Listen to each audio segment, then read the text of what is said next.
Hey crew, we're back. It's Wednesday, hump day, doing the damn thing. Bree's gonna get her lower extremity ready by grabbing a Voodoo band, ideally, and going through some ankle range of motion. Even if you're not with a Voodoo band, we can still do some jumping, some running in place, and then accompany that with some end range hold, whether that's plantar flexion or dorsiflexion. Let's try to spend some time in both and really enhance that ankle range of motion. We have some jumping to do. I'm thinking usually 2 minutes per leg. You could throw a 4-minute clock on and go both legs if you don't have a Voodoo band and you're not switching. After that, we have an 8-minute EMOM. In this EMOM, you're going to do 40 seconds of work. You will take a 15-second rest. On to the next minute. First thing, ring row. Body nice and tight, butt squeezed, elbows staying close. I pull the rings to my chest. After the ring row, we're going to go into the Samson Lunge. Samson Lunge? I don't know who Samson is, but we're thinking of like big lunges. This is our warm-up, so we're trying to make sure that the front leg is getting some squat exposure and the back leg is really getting some extension. And then we have up-down step-up. This is our NERPy step-up.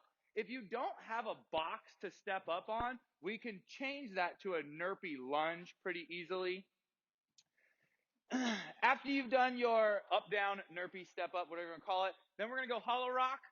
As always, if hollow rocking is not in our wheelhouse, hollow holding can be, or any progression piece that we've gone through in the hollow world. After you do that 8-minute EMOM, you're done. Go home. No, we have 3 separate 5-minute AMRAPs. Each one will be a 1-minute rest in between. You'll see how this goes. So the first one, 12 pull-ups, 12 box jumps, 100-meter run. So these are regular chin over the bar kipping pull-ups. You have 12 box jumps. Everybody should be at a low box. This is a 20-inch box, male and female. Last little piece will be a 100-meter run. After you do that 5-minute AMRAP, you'll again rest a minute. And then the next one looks very similar. We have another 5 minutes.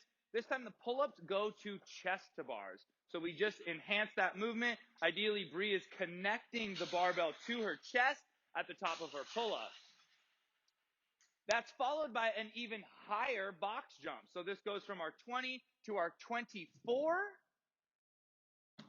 And then the run actually drops. So it's a 75-meter run, which tells me that those runs should be a little bit faster.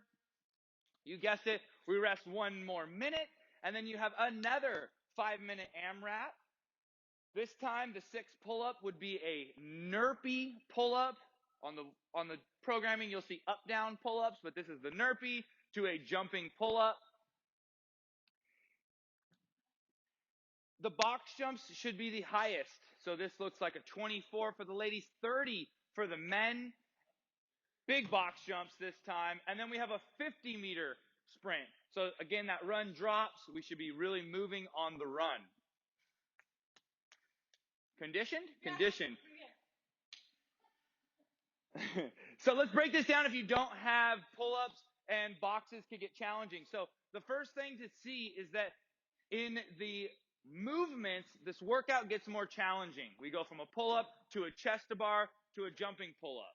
So when you start thinking about dicing this up at home, these 3 need to be easy, a little harder, and then much harder. So for the pull-ups, if we don't have a pull-up bar to pull, we're going to do a single dumbbell bent over row. Should be pretty easy. On the following AMRAP, that chest to bar pull-up would be a double dumbbell bent over row. Add some intensity. And then the third one, this up-down pull-up, is going to be a movement you love so very well, the man maker. We do a push-up, a row, and that's 1. So you would do 6 of those. Take a rest.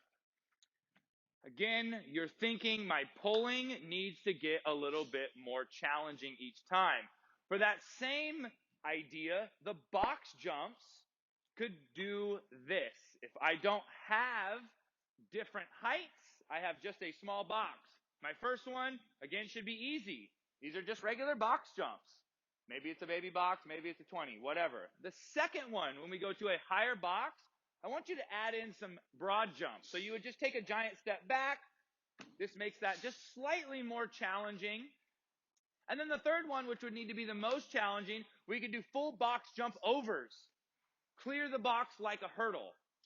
Hopefully what you guys are taking away from this is that in some way, shape, or form, these should become more challenging or more skill demanding in that. There's a lot of different ways to dice that up depending on what you have for loading. If you have no box, that could also be different broad jumps. Maybe it's a distance. We could also look at doing knee jumps. That's also a very challenging jumping movement. It could also just be squat tuck jumps. All you're thinking is this needs to get slightly more challenging as it goes on. The point of performance today would be land light, meaning when I'm doing my box jumps or my jump overs, I'm trying not to smack the box and break it. I want to feel like I have control and I'm using my legs to absorb the shock.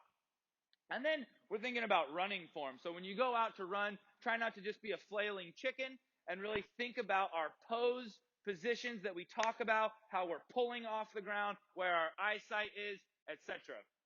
We talked about all the scales with box jumps and pull-ups.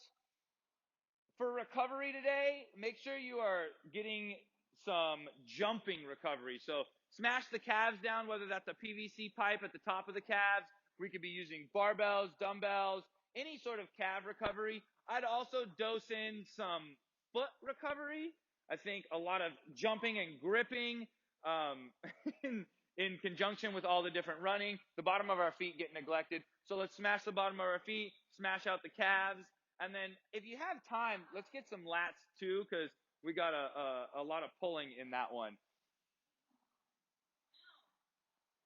Game over. That's Wednesday. Yeah, we're good. Break.